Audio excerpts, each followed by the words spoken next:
The War of 1812 is often overlooked in British history, a mere footnote compared to the sweeping conflicts of the Napoleonic era. Yet, for the young United States, this war was nothing short of a crucible, a test of survival and national identity. For Americans, the War of 1812 became a defining moment, a struggle that would shape the nation's destiny and sense of purpose for generations to come. Many called it their second war of independence, believing that victory would be swift and perhaps even lead to the annexation of Canada. The mood was optimistic and the stakes were high. But what if every key moment had gone Britain's way? Imagine a world where American hopes were dashed at every turn and British strategy proved unstoppable. In this alternate history, the war becomes a national humiliation, a bitter defeat that echoes through every town and city. Instead of a stalemate, the British win decisively, reshaping the map of North America. The United States is left humbled, its ambitions checked, and its future uncertain. The dream of manifest destiny is delayed, perhaps even derailed. American exceptionalism, once a source of pride, is now deeply challenged and questioned. The war becomes a cautionary tale, a stark reminder that history can turn on a few crucial battles and that the fate of nations is never guaranteed. A loss in the War of 1812 would have shattered American morale, leaving a nation in mourning and a people uncertain of their place in the world. Westward expansion would become a bloody, contested struggle, not a triumphant march. Every step into new territory would be shadowed by the threat of British intervention and conflict. This is not the America we know, but a nation forced to grow up in the shadow of a powerful British Empire, forever changed and forever reminded of how close it came to losing everything. The turning point begins on the Great Lakes, where the fate of a nation is decided not just by armies, but by the unpredictable forces of nature and the resolve of those who sail its waters. In this timeline, Perry's fleet is wrecked by a sudden, violent storm. The battered American ships are left helpless and the British seize control of Lake Erie, cutting off a vital artery for American movement and supply. Cut off from supplies and reinforcements, the American army in the northwest collapses. British regulars, joined by determined native forces, push relentlessly forward, reclaiming lost territory and forcing American troops into a desperate retreat through the forests. At Baltimore, a relentless British bombardment destroys Fort McHenry's powder magazine in a fiery explosion, shattering the city's defenses and allowing British troops to storm and capture the city itself. Panic spreads like wildfire. No city feels safe. Families flee their homes. Rumors of British advances spark chaos, and the sense of security Americans once felt vanishes overnight. At New Orleans, the British outflank Jackson's defenses, catching the Americans off guard. The city falls after a fierce battle, and the British seize control of the Mississippi River, severing the nation's economic lifeline. Each defeat compounds the last, eroding morale and exposing deep American weaknesses. Soldiers grow weary, leaders lose confidence, and hope begins to fade.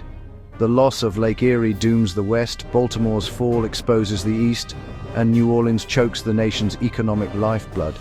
The country is squeezed from all sides, its vital points lost one by one. The war devolves into a series of disasters, each more devastating than the last. The land is scarred by defeat, and the people are left to pick up the pieces. The United States is not just losing battles, it's being systematically dismantled, its institutions shaken, its unity threatened at every turn. The Second War of Independence becomes a desperate struggle for survival as Americans dig in, hoping for a miracle that never comes. America's confidence is shattered as defeat after defeat piles up, leaving a nation battered, uncertain, and on the brink of collapse.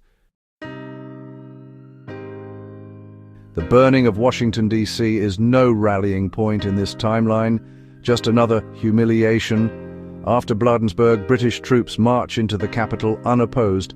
Government officials, including President Madison, flee. The Capitol and President's Mansion are torched, a message that the United States can be punished at will. The psychological impact is devastating. Morale plummets and cries for peace grow louder. The Federalist Party feels vindicated and talk of secession spreads. Unlike our history, there's no victory at Baltimore to restore hope, only more grim news. The smoldering ruins of the capital become a symbol of failure and weakness. National unity is shattered. For decades, American leaders govern in the shadow of this humiliation. With the military shattered and cities lost, American negotiators at Ghent have no leverage. The British dictate terms, not a return to old borders, but the creation of a permanent Native American buffer state in the Midwest. The U.S. is forced to renounce claims to Ohio, Indiana, Illinois, Michigan, and Wisconsin, now the sovereign territory of a British-backed native confederacy led by Tecumseh. Harsh trade restrictions and reparations are imposed. The treaty is seen as a betrayal and a national disgrace. Madison's administration collapses under the backlash. The dream of a continental republic is dead, replaced by a powerful native state on America's border. The United States is left smaller, weaker, and deeply ashamed. In this timeline, Tecumseh survives and becomes the founding father of a new nation. Backed by Britain, he unites tribes into a sovereign Indian confederacy in the Midwest. Prophetstown becomes the capital, and a council of chiefs governs with British support. Tecumseh and his brother Tenskwatawa foster pan-Indian nationalism and a modern unified military. The Confederacy becomes a beacon for other tribes and a major player in North American politics. For the US, Tecumseh's nation is a constant source of frustration and a reminder of defeat. The border is tense, with disputes over land and trade. Native Americans remain a powerful force, fundamentally altering the continent's balance of power. The Indian Confederacy slams the door on American westward expansion for decades. The frontier halts at the Ohio River. Lands once seen as America's birthright are now a foreign nation. Manifest destiny withers before it can blossom. Population pressure builds in the east, land prices soar, and social tensions rise. The classic story of going west for opportunity vanishes, replaced by urban crowding and discontent. The nation turns inward and southward, intensifying debates over slavery and deepening the north-south divide. The West becomes a source of shame, not hope. Maps show the Indian Confederacy as a blank, forbidden space. The American psyche is shaped by resentment and a sense of destiny denied. Peace with the Indian Confederacy is fragile and short-lived. Tensions simmer beneath the surface as both sides remain wary, knowing that the uneasy truce could collapse at any moment. The memory of past conflicts lingers, shaping every interaction and decision. By the 1840s, a new generation of Americans chafing under the closed frontier demands reconquest. Their dreams of land and opportunity are stifled, fueling a restless desire to reclaim what they believe is rightfully theirs. The pressure for expansion grows, echoing through towns and political halls alike.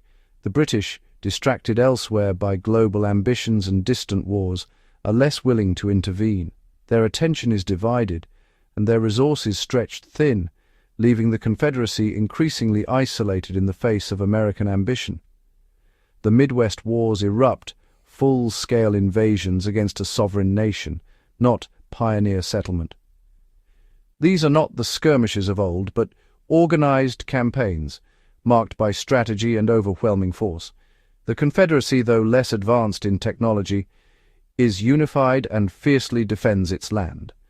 Their resistance is determined, drawing on deep traditions and a powerful sense of identity, fighting for survival and sovereignty. The wars are brutal, costly, and remembered as a war of conquest, not a noble expansion. Towns are razed, families are torn apart, and the scars of violence run deep across the land. Ultimately, U.S. industrial might prevails, but victory is hollow.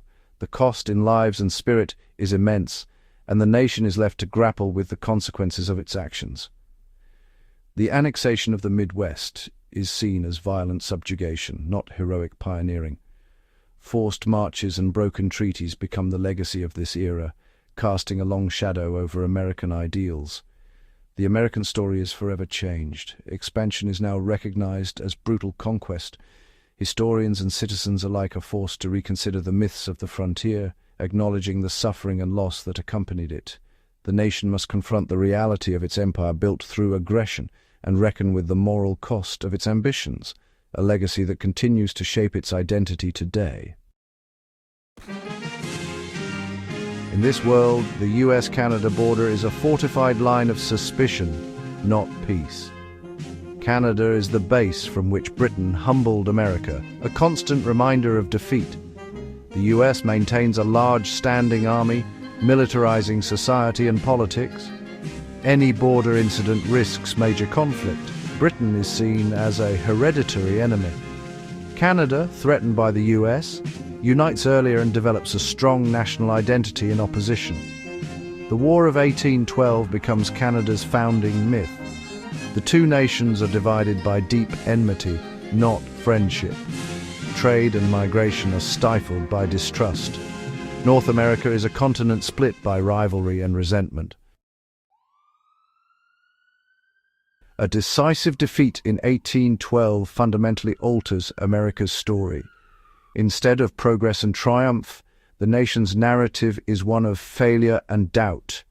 The war nearly breaks the Union, creating scapegoats instead of heroes.